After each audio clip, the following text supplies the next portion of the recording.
Hey folks, we are out with the Neo and the bike, and it is time to review this little drone.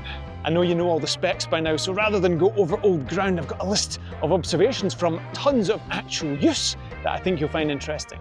A couple of things on price before we get started. Yes, it's fantastic to be able to buy a drone for $199, but that doesn't mean that we're not allowed to critique this product. Yes, if there are any shortcomings, the conclusion will probably be, but it's dead cheap, so what did you expect? But we're still allowed to talk about it. Second of all, it's $199 if you're only getting the drone and you want to use your phone to control it. If you need a controller or want a controller, then things get more expensive, and if you're planning on using the FPV functionality, then things get a lot more expensive. So it's fair to talk about these things. The reason I'm most excited about this drone is the dual hybrid nature of it. You can use it as an FPV drone, but you can also use it as a camera drone. Lots of people like myself start off as cinematic camera drone enthusiasts and don't really get into FPV until a little bit down the line, by which point you're a little bit long in the tooth for it. So being able to try it out with a hybrid drone is really, really cool. So despite any shortcomings this Neo may have, for me, it is probably DJI's most important product to date, and it makes me very excited for the future of drones. If you buy the $199 Neo, then you can use your phone to control the drone. However, you have restricted camera functionality at the moment, at least. You cannot set a manual exposure, nor can you dial in sharpness settings. By making this arbitrary distinction between phone control of your Neo and actually buying a dedicated controller, which gives you more control over the camera, DJI have created a conversation that didn't have to take place. We've demonstrated several times on this channel that the half-inch sensor on this camera is actually very good if you're able to control it manually. Now, of course, the camera is not as good as a more expensive drone or more expensive camera, but we've created shots on this channel that I would defy anyone to say look bad. But the conversation has been created nonetheless, because you need a controller to access those camera settings to get the best out of this camera. The question is why there is a software distinction between controlling this drone with a phone and controlling it with a dedicated controller. The easy solution is just for DJI to give us manual exposure controls in the DJI Fly app and access to the -2 sharpness that you've probably seen in some other videos. For those of you who don't care about any of that stuff because it's just a selfie drone, that's cool as well. You do whatever works for you. However, if you want to grow with the drone and want to know if it has some potential, then yes, it does have some potential once you dig a little bit deeper. If you want to see what can be done with the DJI Neo, check out our videos. When I heard that the Neo had no obstacle avoidance, I thought it was absolutely absurd to have a drone aimed at beginners that could do automated quick shots without the need for a controller that didn't have obstacle avoidance.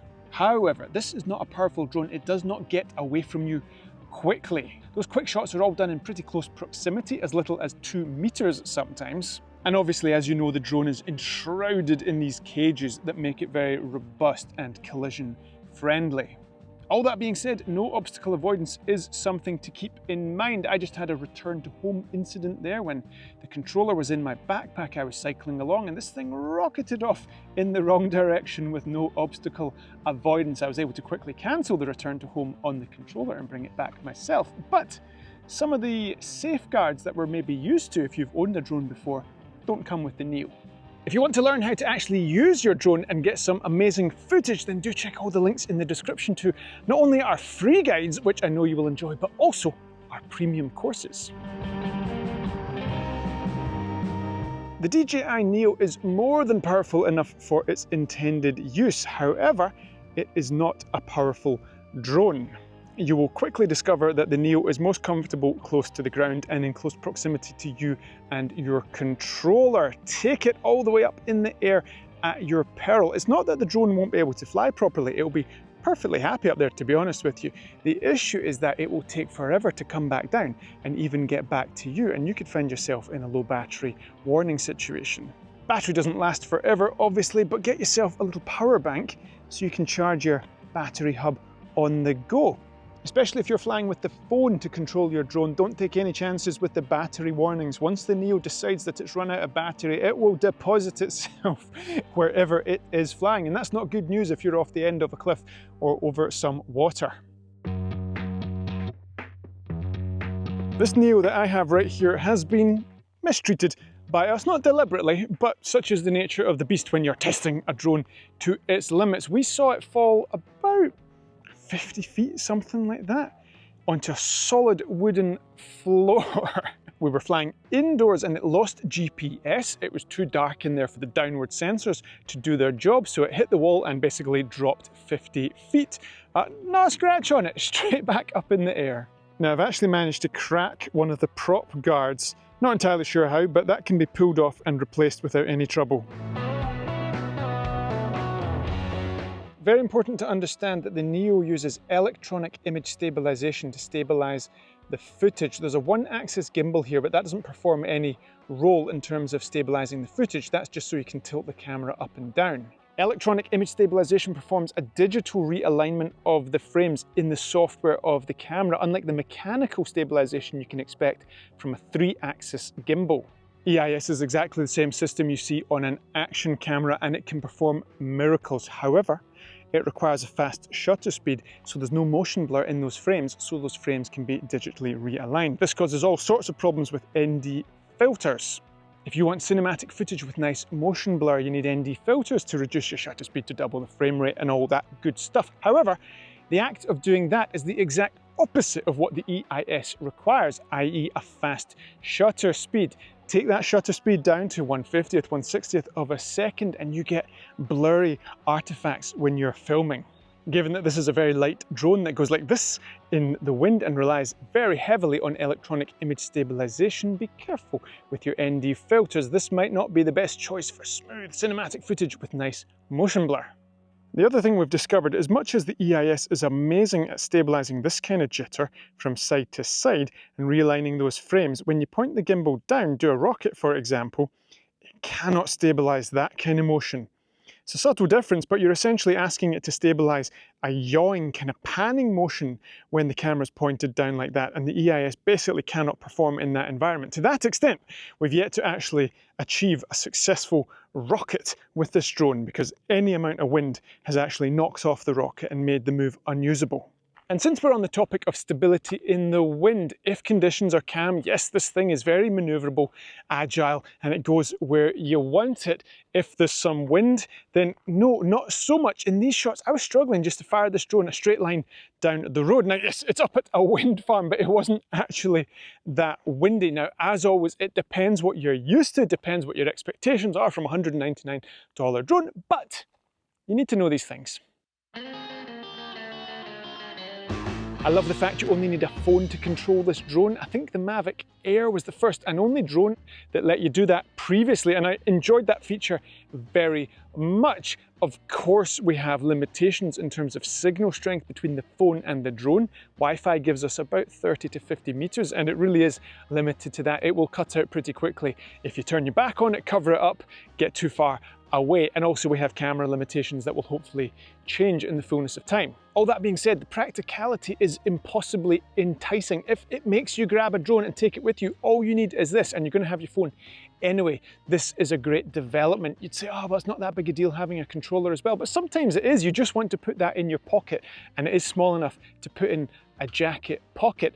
The best camera you have is the one you have with you, and that certainly applies if we're talking about drones, and the Neo falls into that category. There is still something to be said for having a controller though. The O4 video transmission system is absolutely indestructible, so that's a great addition on the Neo. There is also something to be said for using sticks to control the drone as opposed to virtual joysticks. We also get a much more robust return to home fail-safe, which is not to be sniffed at, mindful of course that that return to home does not have obstacle avoidance.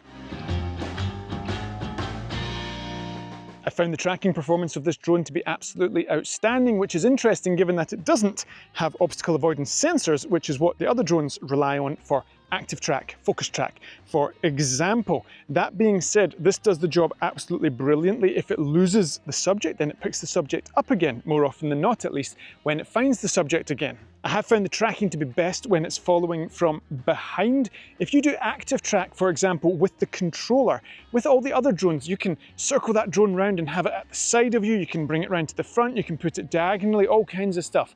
With active track, as far as I've experienced at least, it's locked behind you and follows along. We've had good results with direction track, so when the drone is facing you and it's flying backwards, so it's your personal vlogging camera. You should also be able to get it to track alongside you if you take the drone off sideways facing you into the side. All that being said, the tracking is a little bit more fickle than you might be used to with one of the other drones, but for $199, stunning performance. Vocal isolation of the audio recorded to your phone is a nice touch if you're using this in vlogging mode. We've put it to good effect in some of our tutorials where I was able to speak at the same time as I was cycling along. Now, of course, there's always ways of syncing up externally recorded audio, but having the convenience of recording your audio straight to the video file that is being recorded in the drone is pretty hard to beat. 1, 2, 3, 4, standing right next to the drone, about 2 or 3 feet away. Vocal isolation will have to be very aggressive here because we have such a high pitch of the drone coming through into the signal from the phone. 1, 2, 3, 4, standing right next to the drone, about 2 or 3 feet away. Vocal isolation will have to be very aggressive here because we have such a high pitch of the drone coming through into the signal from the phone. It is quite a rowdy little thing, it has to be said. I don't know what the decibels are, but it does screech, so it's not the most discreet thing in the world when you're used to a Mini 4 Pro, for example, with its gentle purr that doesn't draw any attention. I can't say if this is the right drone for you. I've got no idea what your interests are, what you've already got, how much money you got, all that kind of stuff. I just know that this is a pretty spectacular piece of kit for the price, and I myself, personally, am very excited about what it means for the future. So whether or not this original DJI Neo is the one for you, don't know, but watch this space because the future is definitely bright.